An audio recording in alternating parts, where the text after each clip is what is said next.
Keyingi yillarda mamlakatimizda aholini toza ichimlik suvi bilan ta'minlash borasida qator ijobiy ishlar yo'lga qo'yilyapti.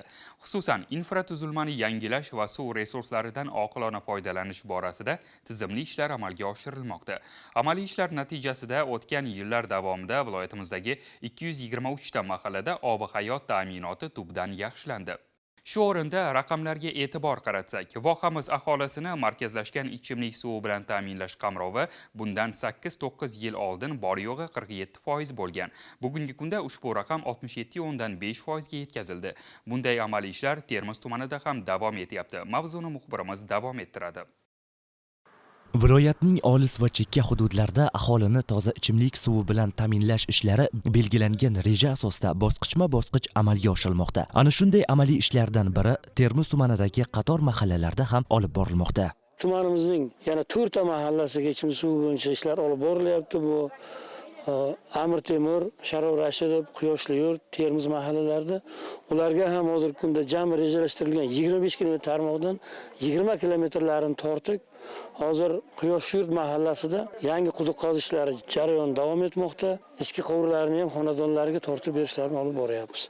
Aholini toza ichimlik suvi bilan ta'minlash maqsadida tumanda keng ko'lamli qurilish va rekonstruksiya ishlari jadal sur'atlarda davom etmoqda. Jumladan, tumanning Qoraxon mahallasida 2 ta yangi suv inshootini qurish, bitta suv qudug'ini yuvish hamda bitta yangi suv qudug'ini qazish rejalashtirilgan. Termiz tumani Qoraxon mahallasida aholini toza ichimlik suvi bilan ta'minlash ishlari amalga oshirilmoqda. Aholimiz bundan xursand. Mana shu qishlog'imizni tashkil topganiga 50-60 yil bo'lganda. Mana shuncha yil davomida ular toza ichimlik suvi bilan ta'minlanmagan, o'sha ichimlik suvi tortilmagan. Mahallamizda 5282 ta fuqaro yashaydi. 1033 ta xonadon bor. Mana shu 1033 ta xonadondan 200 ta xonadonimiz mana shu toza ichimlik suvi bilan ta'minlanmagan edi. Mana shuncha yillar davomida. Mahalla fuqarolarining aytishicha, ilgari ular ichimlik suvini uzoq masofalardan tashib kelib iste'mol qilishga majbur bo'lishgan. Bu esa aholi uchun ko'plab mashaqqat va qiyinchiliklarni keltirib chiqarar edi, deydi mahalla fuqarolaridan biri.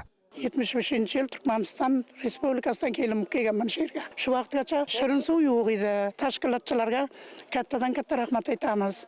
Bugun esa xalqni yillar davomida o'ylantirib kelgan va o'z yechimini kutayotgan muammolar bosqichma-bosqich hal etilmoqda. Bu kabi amaliy ishlar olis va chekka qishloq aholisining hayotiga yangicha mazmun bag'ishlab, ularning davlatga va davlat idoralariga bo'lgan ishonchini yanada mustahkamlamoqda.